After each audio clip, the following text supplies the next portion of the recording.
O le apuestas a la razón o le apuestas a la fe. Y cuando hablamos de la razón y la fe, la inmensa mayoría de nuestros jóvenes creen que son opuestas.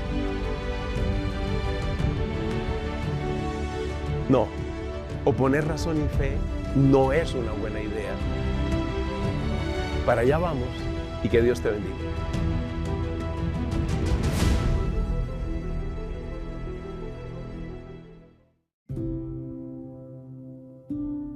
Dios te salve María, llena eres de gracia, el Señor es contigo, bendita tú eres entre todas las mujeres, y bendito es el fruto de tu vientre, Jesús. Santa María, Madre de Dios, ruega por nosotros pecadores, ahora y en la hora de nuestra muerte. Amén.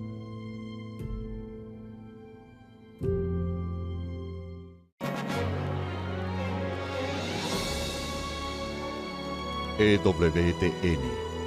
Vivamos la verdad. Vivamos católicos.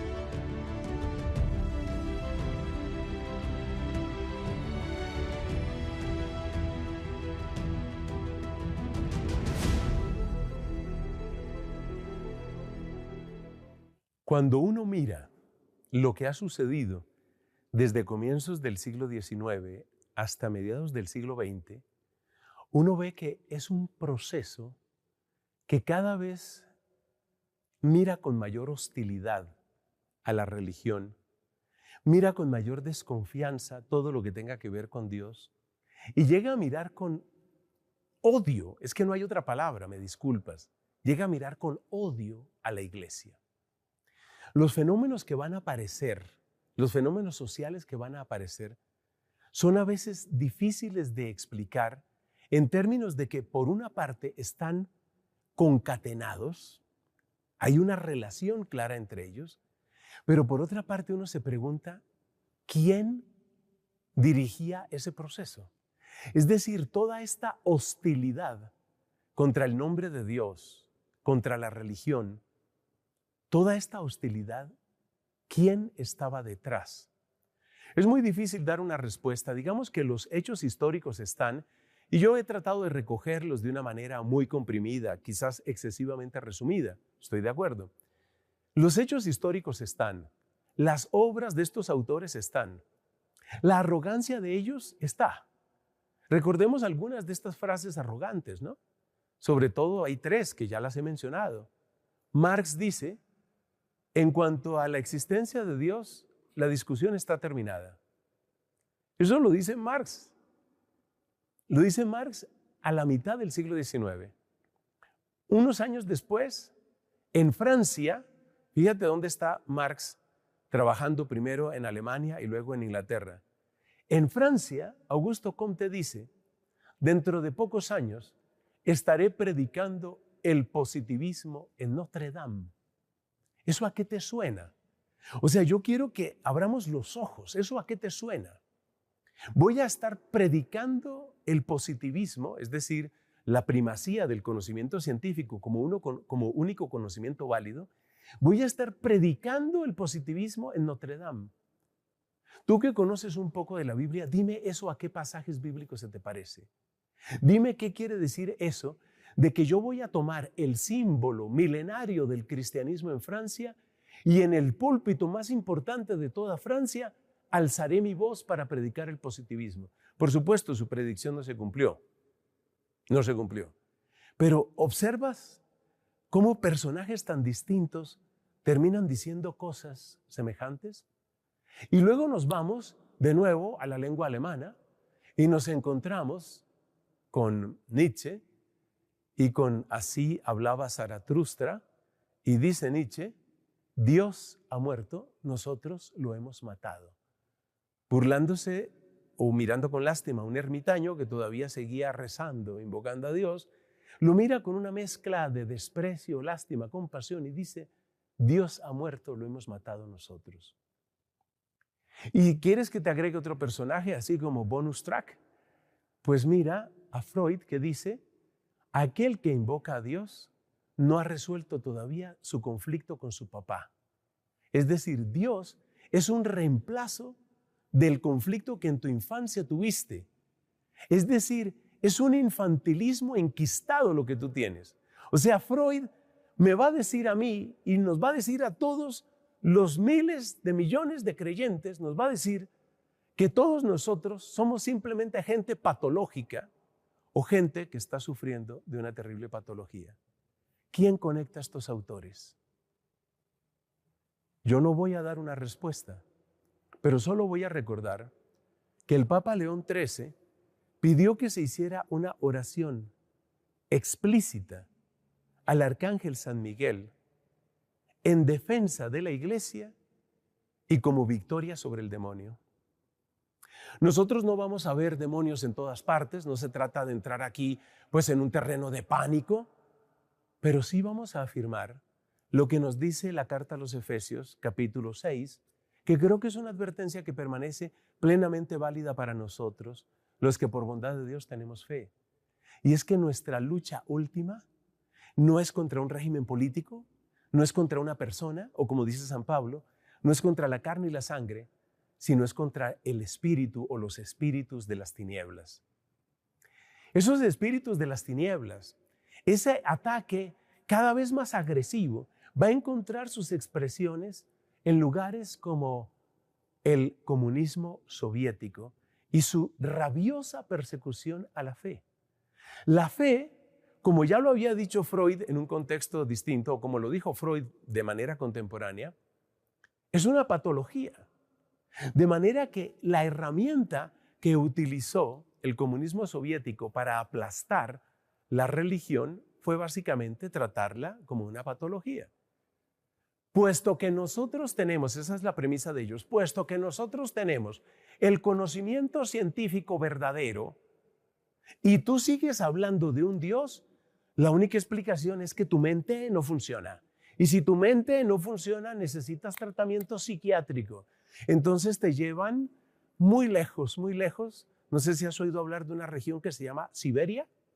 Te llevan muy lejos para un tratamiento psiquiátrico del cual nunca vuelves. Todo ese ataque que sucede en tantas naciones, tú piensas Rusia, Inglaterra, Alemania, Francia, todo ese ataque, ¿quién lo coordina? Te dejo esa inquietud. Pero hay algo que sí te puedo asegurar y es que ese ataque entra también en la iglesia.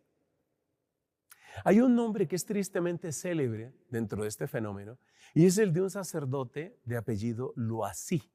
Se escribe L-O-I-S-Y. Loisy. Loisy y otros sacerdotes van a ser la expresión de este pensamiento dentro de la iglesia.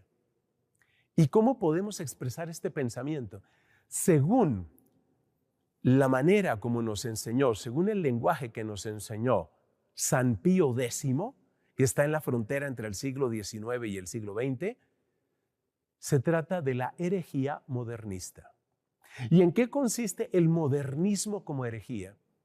Consiste en que la fe solo puede y debe expresarse en los términos que resulten aceptables para la gente de cada época y de cada lugar. Es decir, que la fe no tiene un contenido propio, salvo eso que decíamos del buenismo, el Jesús buena onda, el seamos decentes, el no le hagamos problema a nadie. Un poco lo que vemos hoy por todas partes, porque ya ves que en este recorrido estamos llegando a nuestro propio tiempo.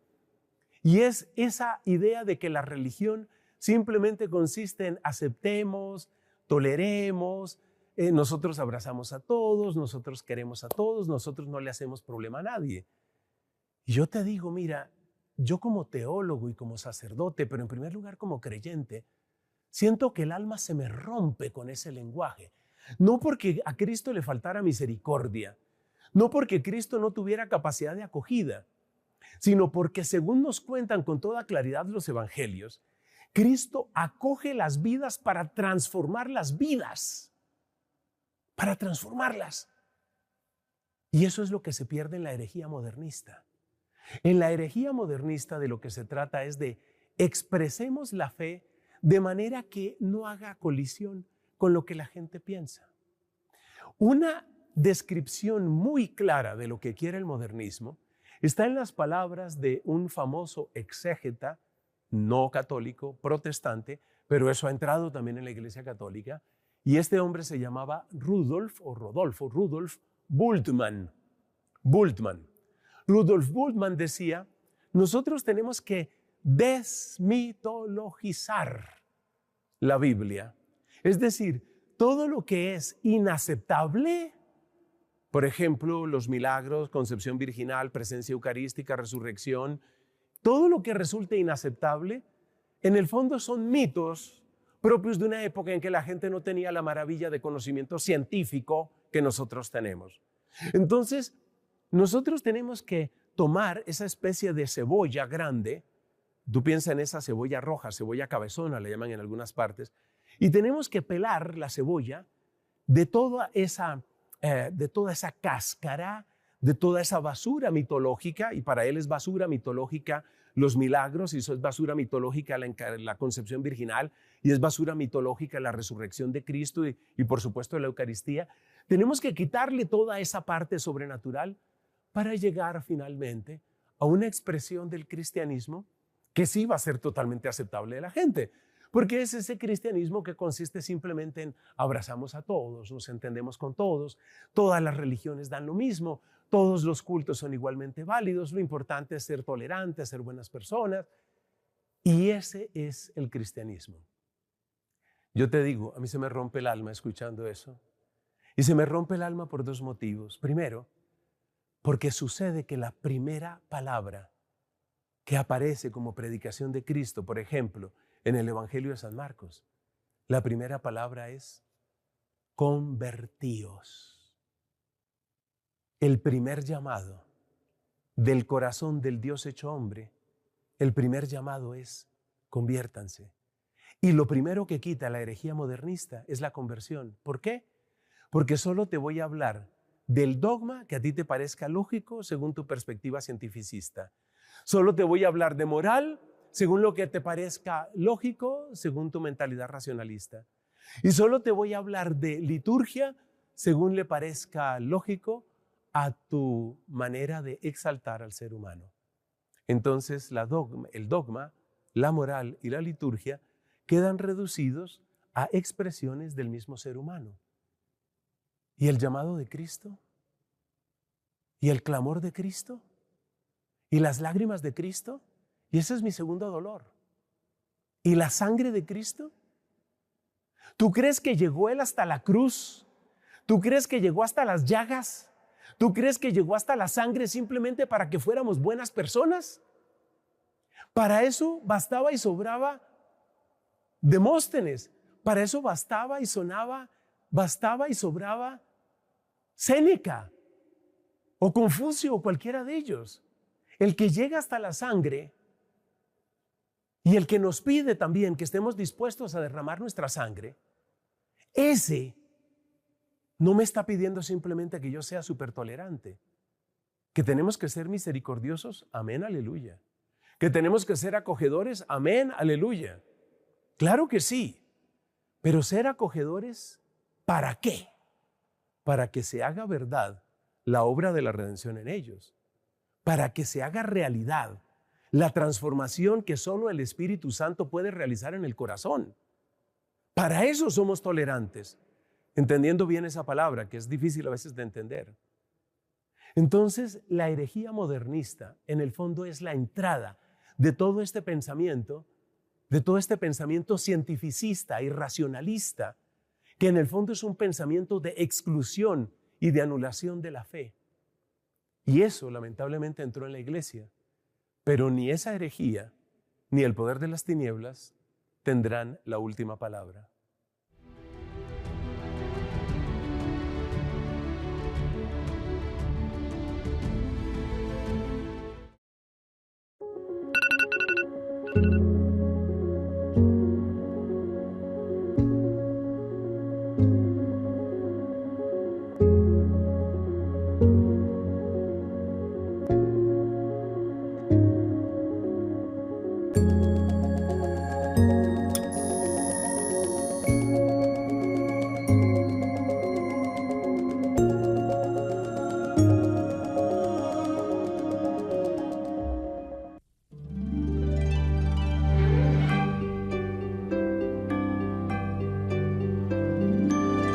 Quiero que mi vida se deslice entre el Calvario y el altar. ¡Qué felicidad! Ser hija de Dios por el bautismo y hermana de Jesucristo. María de San José.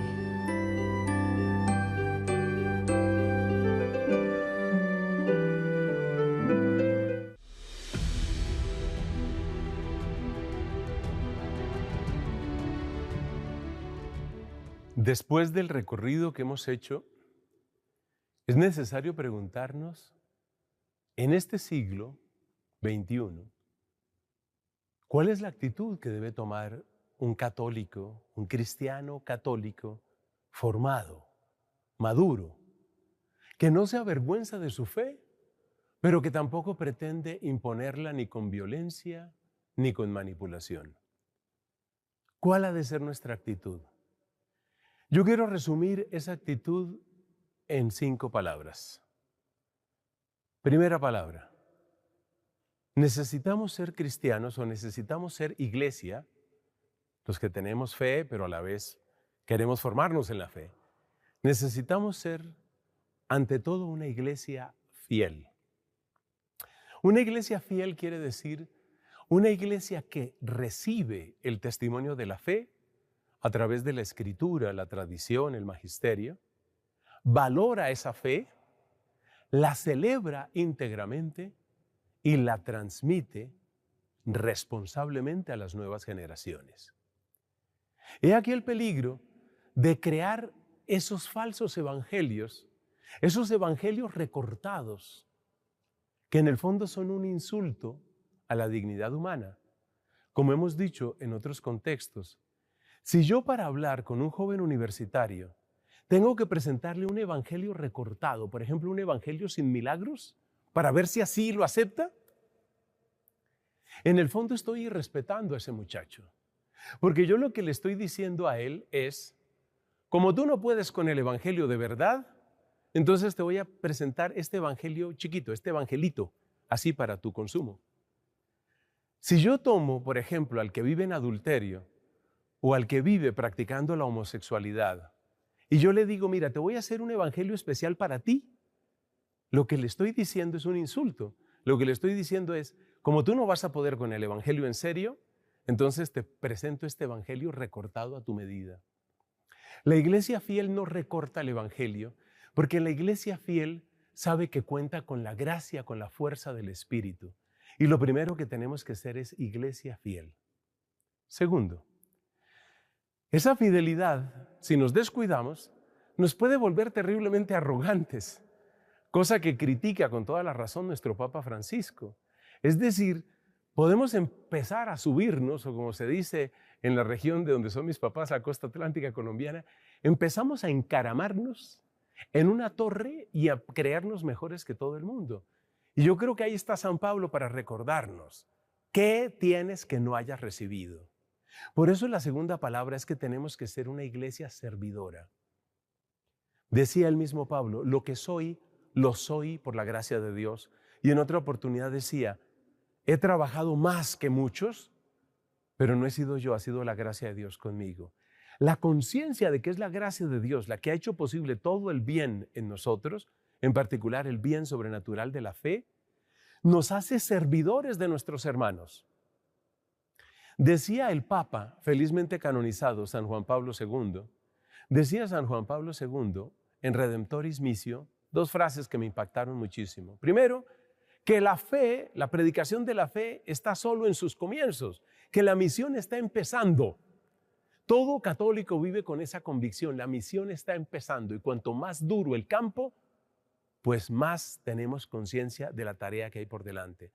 Y la segunda frase que él nos dice es que la fe no se impone, pero sí se propone. Y que el gran servicio de la iglesia, por encima de toda obra de misericordia, el gran servicio de la iglesia es proponer, con el testimonio y con la palabra, el milagro de la fe. Porque en eso la iglesia es irreemplazable.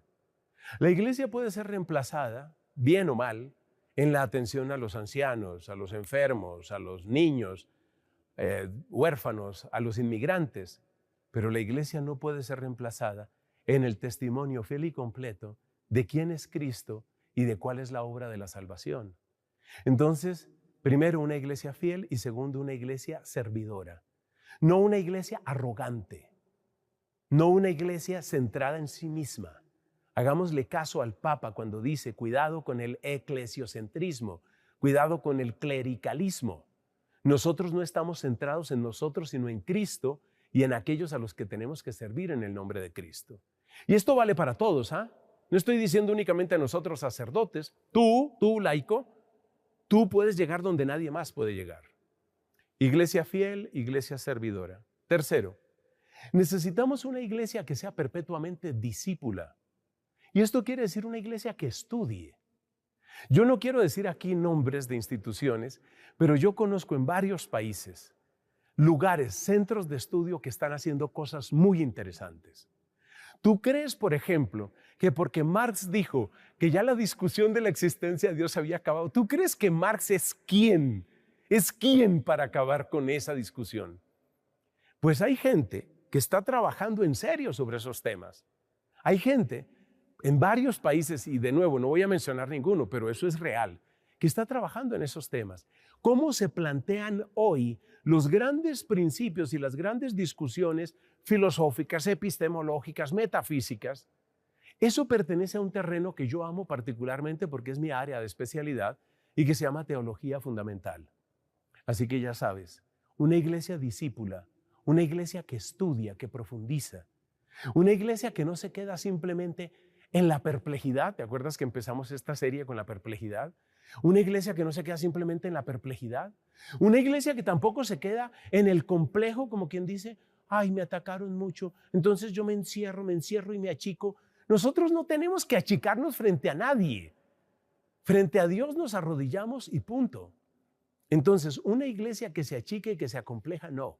Una iglesia que estudia y una iglesia que plantea una y otra vez los debates pertinentes, gústele a quien le guste o disgústele a quien le disguste. Por eso necesitamos una iglesia que sea discípula. ¿Discípula de qué? Pues discípula de la verdad. Decía el Papa Benedicto que nosotros somos en primer lugar los discípulos del Logos.